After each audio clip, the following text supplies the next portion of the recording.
शास्त्रानुसार विचार केला जातो. नेमका मुहूर्त कोणता, ग्रहणाचा होळीच्या विधींवर काही परिणाम होतो का, ग्रहण असेल तर होलिका दहन पुढे ढकलावे का?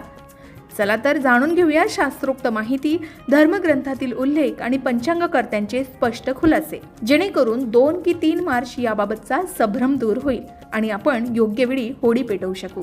तर फाल्गुन पौर्णिमेला आपण होळी साजरी करतो, पण यंदा चंद्रग्रहण त्याच काळात असल्यामुळे होळी 2 मार्चला साजरी करावी की 3 मार्चला, याबाबत पंचांगकर्ते आणि खगोल अभ्यासक डा. कृ. सोमन यांनी यावर्षी होळीचे शास्त्रशुद्ध नियोजन स्पष्ट केले आहे.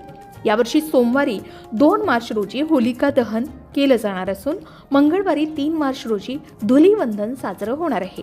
आता 3 मार्चला होलिका दहन का, तर सोमन यांनी दिलेल्या माहितीनुसार सोमवारी 2 मार्च रोजी सायंकाळी 5:55 फाल्गुन पौर्णिमेला सुरुवात होत आहे. शास्त्रानुसार ज्या दिवशी प्रदोष काळात म्हणजे सूर्यास्तानंतरची वेळ ही पौर्णिमा असते, त्याच दिवशी होलिका दहन करणं उचित मानलं जातं. यावर्षी हा योग 2 मार्च रोजी जोडून येत असल्यानं याच दिवशी होळी पेटवली जाईल. तर 3 मार्चला चंद्रग्रहण आहे. याचा शास्त्राधार काय, तर मंगळवारी 3 मार्च रोजी ग्रस्तोदित चंद्रग्रहण आहे. धर्मसिंधू या ग्रंथातील नियमानुसार जर दुसऱ्या दिवशी ग्रहण असेल तर त्यापूर्वीच्या दिवशी होलिका दहन करणं श्रेयस्कर असतं. म्हणूनच ग्रहणाचे नियम आणि पौर्णिमेची व्याप्ती लक्षात घेता सोमवारीच होळी साजरी करण्याचा निर्णय पंचांगकर्त्यांनी दिला आहे. आता भद्रा काळातही होलिका दहन करणं शक्य आहे का, तर अनेकांचा असा प्रश्न आहे. भद्रा काळात शुभ कार्य टाळावी, मग होळीचं काय? यावर स्पष्टीकरण देताना सोमन म्हणतात की सोमवारी 2 मार्च रोजी सूर्यास्तानंतर प्रदोष काळात भद्रा असली तरीही त्या काळात होलिका दहन करता येतं. त्यामुळे भद्रा असली तरी शास्त्राप्रमाणे प्रदोष काळातील पौर्णिमेला महत्त्व देऊन होळी पेटवता येईल.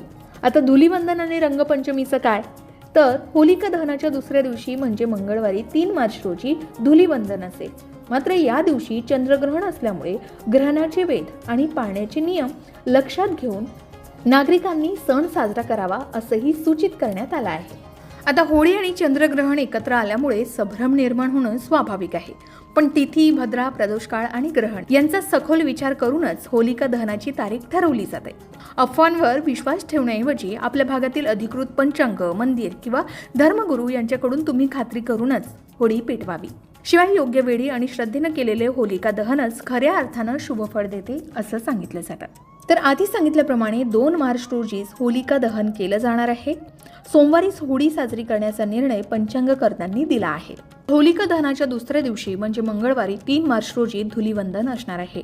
मात्र या दिवशी चंद्रग्रहण असल्यामुळे ग्रहणाचे वेध आणि काही पाळायचे नियम लक्षात घेऊनच आपण ही होळी साजरी